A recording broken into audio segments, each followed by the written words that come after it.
जय माता की सभी भक्तों को जय श्री राम। फिर एक नई वीडियो के साथ हाजिर हो गए हैं और आज की जो हमारी वीडियो है इसमें आप बताइए कि पितृपक्ष में कौन सी ऐसी गलतियां होती हैं जो हमें नहीं करनी चाहिए, कौन सी बातों का विशेष तौर पर हमें ध्यान रखना चाहिए। तो आज की वीडियो इसी विषय पे होने वाली है, हमारे साथ अंत तक बने रहिए तभी आपको सारी वीडियो समझ में आएगी। अगर वीडियो अच्छी लगती है तो लाइक करें, शेयर करें, कमेंट करें। चैनल पे पहली बार हैं तो चैनल को जरूर सब्सक्राइब करें। चलिए शुरू करते हैं आज की वीडियो। जय श्री राम जी। जय श्री राम, जय श्री बालाजी महाराज। जाने अनजाने में हमारे द्वारा कोई ऐसी गलतियां होती हैं जिसके कारण हमारे ऊपर पितृ दोष लग जाता है। पितृ दोष लगने के बाद हम जो है पितृ दोष के कारण ग्रस्त हो जाते हैं और काफी समय, लंबे समय तक परेशान ही रहते हैं। फिर हमें कहीं ना कहीं से पता लगता है कि आपके ऊपर पितृ दोष है या ये चीज है, इस कारण जो है आपको दिक्कत आ रही है, पितरों की समस्या। तो हम ऐसा कार्य हमें करना ही नहीं चाहिए। पितृपक्ष जैसा कि आपको पता है कि 29 तारीख से पितृपक्ष जो है प्रारंभ हो रहे हैं, तो उस दौरान हमें क्या नहीं करना चाहिए। पितृपक्ष में किया हुआ कार्य समय योग्य नहीं होता है, ये बात हमेशा याद रखना। क्योंकि पितृपक्ष में आपके द्वारा कोई भी कार्य किया जाता है वो कुल को बदनाम करता है, कुल को खराब करता है, आपकी पीढ़ी को भी खराब करता है और पीढ़ी को भी दोष से ग्रस्त करता है। ऐसा क्या कार्य नहीं करने चाहिए पितृपक्ष में। पितृपक्ष में आपको पता है कि जैसे कि मैंने आपको बताया था कि राजा सगर के 60,000 पुत्र थे, उनको श्राप लगा था कपिल मुनि के द्वारा। तो किसी ऋषि का अपमान किया था जिसके कारण जो है ये श्राप लगा था। इसी प्रकार से किसी साधु संत बुजुर्ग और घर के कोई बुजुर्ग व्यक्ति हैं, अपने माता पिता हैं या कोई भी घर दादा में दादी हैं। जो भी दादा दादी हैं, किसी का भी आपको अपमान नहीं करना चाहिए जिसके कारण आपके पितृ रुष्ट हों और आपके पितरों का श्राप जो है आपको लगे। और पितृ जो दोष है उससे और भी ज्यादा बढ़ता है, घटता नहीं है। दूसरा कार्य ये होता है कि पितृपक्ष में हमें मांस मदिरा का सेवन जो है नहीं करना चाहिए। माना जाता है कि पितृपक्ष में अगर आप मांस मदिरा का सेवन करते हो, आपके कुल जो है वो भी श्रापित होता है, साथ में पितरों को वैसा ही भोज प्राप्त होता है जैसा आप कर रहे हो। घर के अंदर भी मांस मदिरा का सेवन नहीं किया जाता। माना जाता है कि पितर धरती पर आते हैं ये 16 दिन के लिए और अपने अपनी तिथि के अनुसार जो भी आप भोजन, दान, दक्षिणा जिस भी प्रकार का आप देते हैं वो ग्रहण करते हैं। आपको पता है कि जब ये कार्य आप पितर आ रहे हैं घर पर, तो उस दौरान आप अपने घर में सात्विक आहार और सात्विक भोजन का ही सेवन कीजिए, बल्कि तामसिक भोजन का सेवन नहीं करना चाहिए। और तीसरी बात यह है कि हम जो व्यक्ति कई बार प्राय स्त्री गमन करते हैं, पितृपक्ष में स्त्रियों का अपमान नहीं करना चाहिए। कुल की जो भी आपकी बहू है, जो भी पत्नी है और कोई भी औरत है, उसके साथ दुर्व्यवहार नहीं करना चाहिए। क्योंकि वो जो खानदान की जो आगे की जो रीत होती है, जो नस्ल होती है, वो औरत के द्वारा ही जो है चलती है, संतान होती है, क्योंकि एक माँ के रूप में है। और दूसरी तरफ आपके परिवार के ऊपर श्राप लगता है जिसके कारण आपका पितृ दोष जो है, पितृवर्ण जो है और बहुत ज्यादा जो है आपके घर में बढ़ता है। और पितृ दोष से क्या क्या नुकसान हो सकते हैं, पितृ दोष से क्या क्या नुकसान, इस पर हमने वीडियो बना रखी है, आप देख लेना। पितृ दोष के कारण बहुत सारे रोग से आप ग्रस्त हो सकते हो। अगर ऑलरेडी ही आपके घर में पितृ दोष है, आपके घर में और भी पितृ मान लो पितृ दोष है, तो उसके उपाय भी हमने बता रखे हैं। आप हमारे चैनल पर जाकर वीडियो को देखिए, पितृ दोष को बलवान कैसे करना है, पितरों को शक्तिशाली कैसे देना है, पितरों के स्थान पे अगर कोई प्रेत बैठ गया है तो उस प्रेत को कैसे हटाना है, इस पर भी हमने वीडियो बना रखी है। कई बार क्या होता है कि अगर हम पितृपक्ष के अंदर इस प्रकार का जुआ, सट्टा, रंडबाजी ये काम करते हैं, इससे हमारे पितरों पर दोष लगता है और दोष के कारण वो पितर हमारे रोगग्रस्त होते हैं। रोगग्रस्त में हमारा परिवार भी रोगग्रस्त होता है। कहते हैं कि पीढ़ी पीढ़ी आपकी 7 पीढ़ियों तक कृपा चलती है।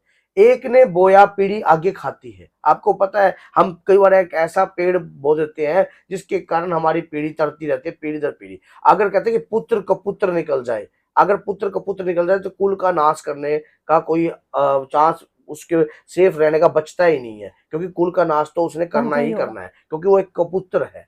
और उसी प्रकार से अगर कुल को तारनहार बन जाए कोई, मान लो पितृपक्ष में कोई पूजा याचना करने लग जाए, लगातार अपने पितरों को रोग मुक्त करने की कोशिश करे, प्रयास करे, तो पितृ जो है, जब आप परमात्मा से, अपने इष्ट आराध्य से कोई भी कृपा मांगते हो, तो वो कृपा जब मान लो आपके ऊपर नहीं बरस रही होती है, तो उसमें कई बार जो रोल होता है वो पितरों का ही होता है।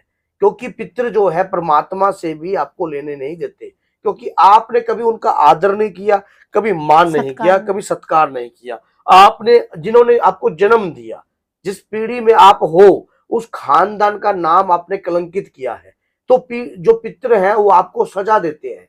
अगर आप पितरों को मनाकर, पितरों को मैं ये नहीं कह रहा कि आप कोई बड़ा कार्य कीजिए, मैं कहता हूं कि अगर आप श्राद्ध पक्ष में भी पितरों को बलवान बना चाहते हो, तो नाम की शक्ति भी पितरों को बलवान बना सकती है। अगर आप हरि के नाम का जाप करते हो, अपने कुल देवी देवता के नाम का जाप करते हो, या किसी भी देवी देवता के नाम की आराधना करते हो, जाप करते हो, और अपने पितरों को और ये प्रण करते हो कि ये जो जाप है, ये जाप मेरे पितरों को प्राप्त हो। क्योंकि जब आप जाप कर रहे होते हो, तो कोई भी प्रेत अगर आपके पितरों के आगे मध्य खड़ा होता है, तो वो जाप उसको भी जाकर लगता है, जिसके कारण उसकी भी सोच जो है बदलने की ताकत बनती है। पितृ पक्ष में किया हुए जाप जो है कई करोड़ गुना ज्यादा फलदायक होता है, क्योंकि उसमें आपके खानदान को, आपके परिवार को, आपकी जो पीढ़ी को वो शक्ति प्रदान हो रही होती है। जब आपके परिवार को, आपकी पीढ़ी को शक्ति प्रदान होगी, तो आपके परिवार की पीढ़ी जो है वो बलवान शक्तिशाली होगी। होगी, बलवान होगी, जिसके कारण वो अपने परिवार के, अपने कुल के प्रति भी सोचिए। कई बार पितरों के रूप में कोई देव शक्ति भी होती है जो घर में वास कर रही होती है, और आप उसको पितरों में भी गिन सकते हो, देव शक्ति के रूप में भी गिन सकते हो।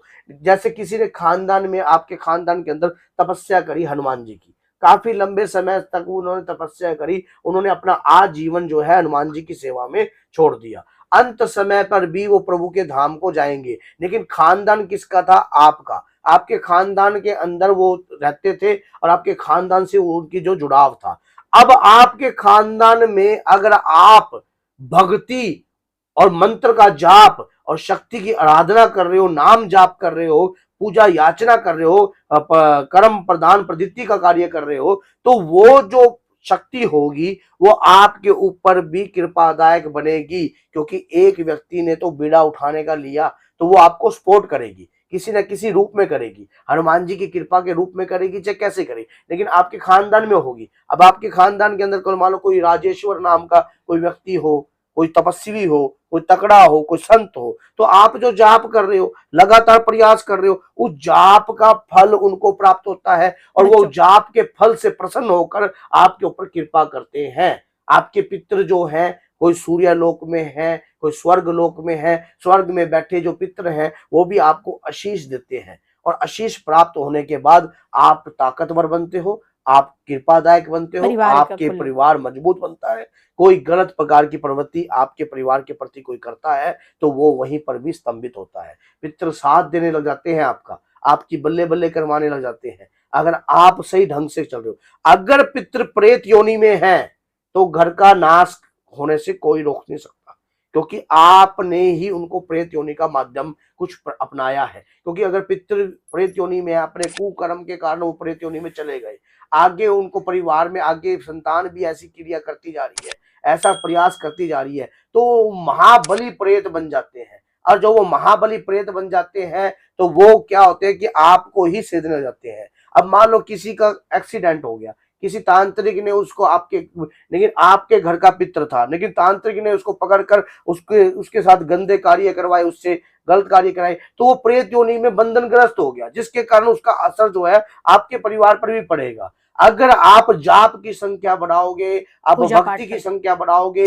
तो आपके पितरों को आजाद होने से कोई नहीं रोक पाएगा। क्योंकि नाम की शक्ति सबसे बड़ी है। कलयुग केवल नाम आधारा, सुमर सुमर नर उतरे पारा। तो बोलिए जय सीताराम, जय श्री बालाजी, जय माता।